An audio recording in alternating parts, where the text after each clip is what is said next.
Et donc, sans plus attendre, pour prolonger l'échange et croiser les deux regards différents sur cette question de quoi on parle quand on parle d'industrie, je donne la parole à David Kousker. Merci. Donc, j'ai préparé quelques chiffres, voilà, pour faire un état des lieux rapide. Quelques données sur la France et l'industrie mondiale, et puis j'ai fait ensuite quelques points sur l'Occitanie. Alors, il y a beaucoup de chiffres, mais je donnerai la présentation après. Il s'agit juste, je ne vais pas tout commenter en détail, ce serait trop long, mais l'idée, c'est juste de présenter quelques grands faits. Alors, hop, voilà. On observe les créations d'emplois, il serait près de 400 000 créations d'emplois nets, donc c'est le total à droite de l'écran. Et si on la répartit par grand type d'activité, on a les services qui ont gagné 154 000 emplois, les points de vente, le numérique. Alors l'activité numérique, pour nous, c'est tout ce qui se fait autour du logiciel, du code, des services en ligne. Donc on continue, on a la logistique, la recherche-développement. Et puis on a deux secteurs en rouge qui ont perdu des emplois pendant toute cette période. Les activités de sièges et de quartiers généraux, donc ça c'est la preuve de restructuration intense au sein d'Austriel, qui ont, elles, perdu 80 000 emplois de 2009 à 2021. Donc ça, c'est un peu le bilan sur l'ensemble de la période qui pointe tout de suite le problème de l'activité industrielle en France dans les 12 dernières années. Alors, si on regarde en tendance, on a tous ces types d'activités qui sont ici sur ce graphique, et on voit que l'industrie, effectivement, a perdu un très grand nombre d'emplois en 2009, mais qu'il y a eu ensuite, là il y a la crise grecque en 2000, et on a depuis 2015-2016 une tendance à la reprise qui est quand même assez nette, avec l'industrie, les activités industrielles qui recréent des emplois, malgré évidemment le trou d'air énorme du Covid de 2020. On a une assez belle reprise en 2021.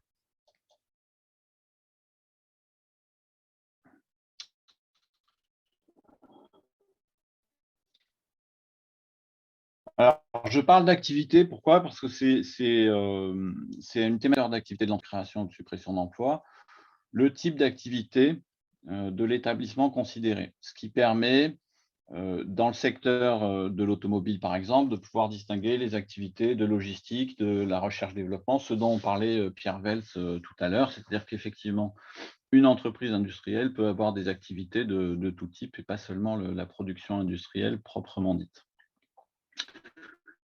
Si on regarde ce qu'on a, nous, de 2009 à 2021, comme évolution de l'emploi net dans les différents secteurs de l'industrie manufacturière, par grand type d'activité, on voit que la recherche-développement, à gauche, a créé 8 800 emplois nets. Les points de vente, parce qu'il y a des entreprises industrielles qui ont directement leur propre réseau de vente, donc on les rattache à leur entreprise. On crée des emplois. Et puis, dans les pertes d'emplois, on a les activités de siège encore, et la fabrication proprement dite, donc les activités industrielles. Donc, il y a une grosse difficulté sur la fabrication, sur l'activité industrielle depuis 2009, donc c'est pas un mystère, on le retrouve aussi dans nos données. Alors, ça, c'est le détail de secteur par secteur de l'ensemble des secteurs industriels, l'évolution annuelle dans nos données. Ce qu'il faut voir, c'est qu'en 2009, tous les secteurs étaient en rouge. Ils sont rangés par solde global des emplois créés et supprimés sur la période. C'est la colonne totale qui est complètement à droite. Vous avez les industries alimentaires en haut qui sont celles qui, sur la période 2009-2021, ont créé le plus d'emplois nets chez nous, suivi par les industries du cuir et de la chaussure. Alors, c'est un peu contre-intuitif, les industries du cuir et de la chaussure, c'est surtout le luxe. Et donc, il y a eu beaucoup et régulièrement surtout dans les 7-8 dernières années, 2 sites de fabrication de sacs à main à 250 emplois pour Hermès, Vuitton ou d'autres grandes marques de luxe pour leurs sous-traitants. Et tout en bas donc, du secteur, des secteurs industriels, on a l'industrie automobile qui a perdu plus de 50 000 emplois dans nos données, avec des résultats très différents, y compris par marque, hein. On a Peugeot et Renault qui ont supprimé beaucoup d'emplois, mais ce qui est intéressant aussi d'observer sur l'ensemble de la période, c'est que Toyota a continuellement créé des emplois avec une fabrication qui est pourtant pas positionnée sur le haut de gamme. Donc c'est toujours une question ou un point ou une remarque que je me fais, une question qu'on peut se poser.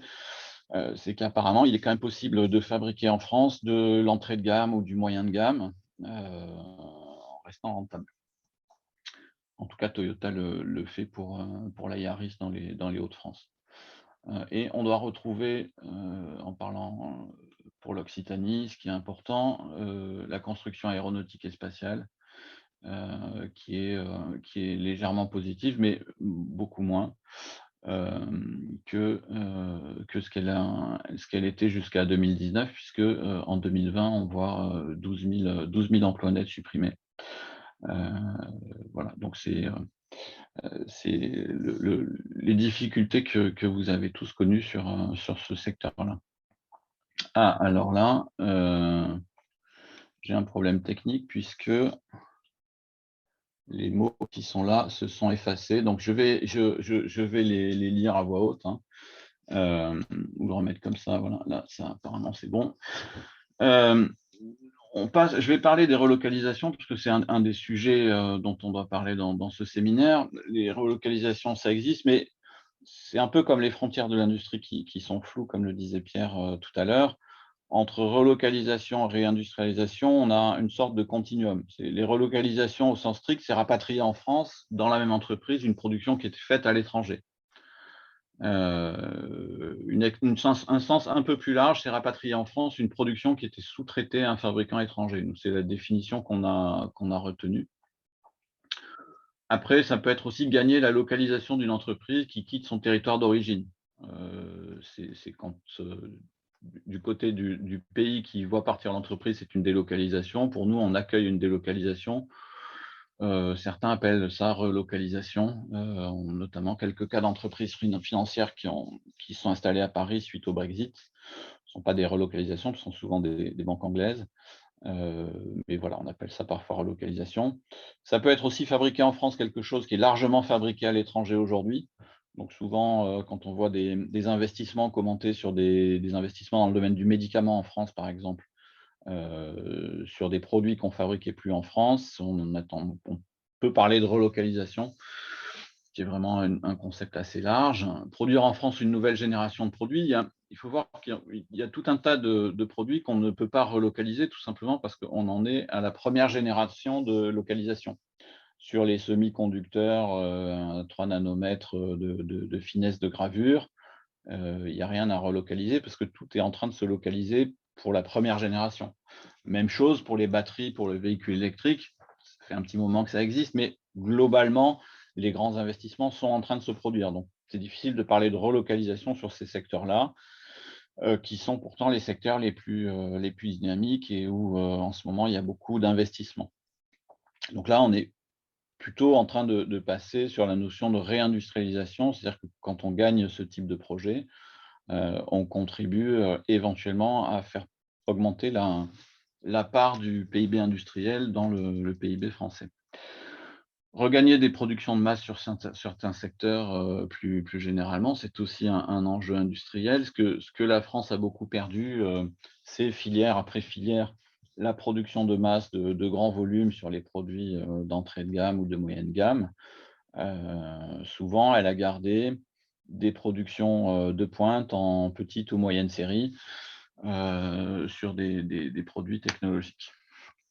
Et puis, on peut voir aussi comme but ultime ou comme signal d'une réindustrialisation qui serait réussie, la réduction du déficit de la balance commerciale. Donc, Les relocalisations contribuent à ça évidemment, mais c'est qu'un petit enjeu au sein de cet enjeu plus global qui est la réindustrialisation, pardon.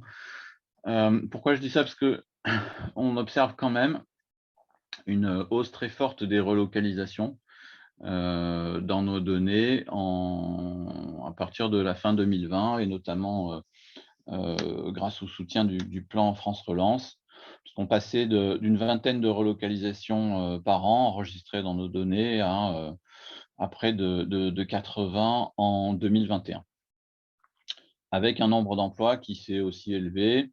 On passe de 500 emplois par an environ à 2500. Donc on multiplie par 5 à peu près les relocalisations. Donc ça, c'est en valeur absolue. En pourcentage, on est au-delà de l'anecdote, mais on peut parler d'appoint, pas de vague ou de grande masse. C'est-à-dire que les emplois relocalisés dans l'ensemble des créations d'emplois qu'on observe dans nos données, c'est 1,6%. Donc les emplois relocalisés représentent 1,6% de l'ensemble des créations d'emplois. Alors les relocalisations, ça concerne quand même surtout l'industrie, et donc c'est 5% des créations d'emplois industriels. En 2009, au maximum des délocalisations, donc en sens inverse, les délocalisations représentaient 9% des pertes d'emplois industriels. Donc aujourd'hui, les relocalisations n'ont pas encore le poids qu'ont eu les délocalisations en 2009, notamment 2008-2009, dans la grande vague de pertes d'emplois industriels. Ce qu'on peut voir aussi, pour expliquer un petit peu ce retard, c'est que les grandes entreprises ont joué un rôle massif dans les délocalisations, puisque nos données sont aussi comptabilisées par taille d'entreprise. Elles ont représenté 84% des près de 9000 emplois relocalisés qu'on a observés dans nos données. Donc, elles sont encore pas présentes dans le mouvement de relocalisation avec la même intensité qu'elles ne l'étaient dans les délocalisations. Ce qu'on voit, c'est que beaucoup de relocalisations aujourd'hui et c'est là que l'aide de France Relance est importante, ce sont des PME ou ETI industrielles qui achètent des machines et rapatrient une production qui était sous-traitée à l'étranger. Donc là, on a clairement un effet positif sur l'emploi de l'investissement en machines et des gains de productivité. Alors, plus globalement, et malgré ce mouvement, alors je vois qu'il y a une coquille, c'est pas 206, c'est 2016 à 2021. Donc, si on a des données, on a 2 observatoires chez Trindéo, un observatoire assez précis sur la France et un observatoire à plus grosse maille sur l'investissement industriel dans le monde. Là, j'ai fait un focus sur les investissements industriels à plus de 250 emplois, donc les grands projets industriels, de 2016 à 2021. On voit que la France, en nombre de projets à plus de 250 emplois, est en 7e position, derrière des pays comme la Pologne, la Serbie ou la Hongrie, et au même niveau que la Tchéquie, très légèrement devant l'Espagne. Donc clairement, alors que l'Allemagne est devant nous, donc c'est pas uniquement une question de coûts salariaux. On a clairement, hein, dans les grands projets industriels, un retard français par rapport à l'Europe. L'Europe elle-même ayant un certain retard aussi, notamment, ce sont les 25 plus gros projets d'investissement en recherche-développement, donc vraiment les centres de recherche-développement annoncés depuis janvier 2020. Donc ça, c'est dans nos données mondiales, hein, une publication qu'on a faite fin décembre. Il y a 2 projets en Europe. Donc 63% des projets de R&D en général, hein, pas seulement les plus gros, les 242 investissements de R&D qu'on a enregistrés depuis janvier 2020, 63% sont en Asie, 21% en Europe et 16% en Amérique. Donc, si jamais il y avait encore des gens qui pensaient qu'on pouvait perdre l'industrie et garder la conception en laissant le travail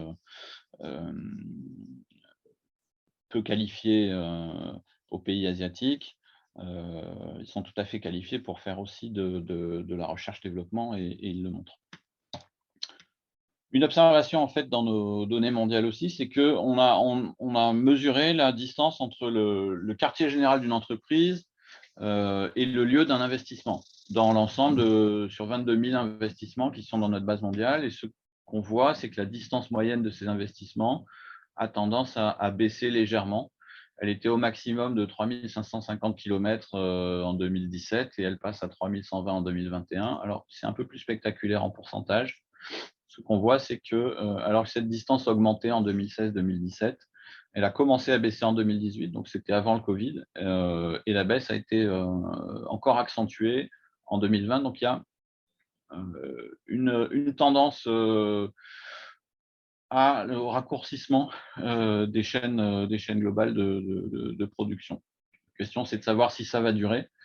Ça fera partie des débats peut-être cet après-midi ou tout à l'heure. Alors, un autre point un peu général que je voulais faire avant de passer à l'Occitanie, là c'est sur la France, hein. On a fait un exercice, donc on a ces types d'investissements qui sont chez nous des catégories, donc production de services, production industrielle, point de vente, logistique, numérique.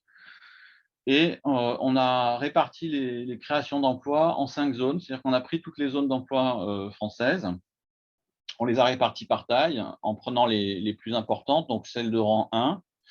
Il y en a 3. Et ces 5 zones, on a essayé de faire en sorte qu'elles aient le même pourcentage de la population française, de la population employée française, donc 20% chacune. Donc la zone 1, on a les 3 plus grandes zones d'emploi françaises, Paris, Lyon et Toulouse. La zone 2, ça va de Bordeaux à Toulon. Il y a 14 zones d'emploi. La zone 3, il y a 31 zones d'emploi, ça va de Clermont-Ferrand à Vannes. Enfin, bon, vous avez compris. Donc en fait, on peut dire en gros qu'on a des zones métropolitaines à gauche et à droite des zones plus rurales, en tout cas moins denses et moins peuplées, même si la question du rural et de l'urbain est extrêmement discutée. Et ce qu'on voit, c'est que la production de services est de façon disproportionnée, elle est surreprésentée. Donc on devrait avoir 20% des emplois dans les services et en fait on a 155% de plus. Donc il y a beaucoup plus d'emplois de services dans les métropoles des zones d'emploi de rang 1. Et puis ensuite, c'est décroissant jusqu'aux zones de rang 5 qui sont les moins bien représentées. Donc on a clairement, j'ai appelé ça urbain. Et ensuite, ce qu'il faut savoir aussi, c'est que ces activités, je les ai classées un petit peu par enjeu en termes de création d'emplois. C'est-à-dire que les productions de services sont numéro 1 en termes de création d'emplois en France de 2009 à 2021 avec près de 500 000 emplois créés dans nos observations.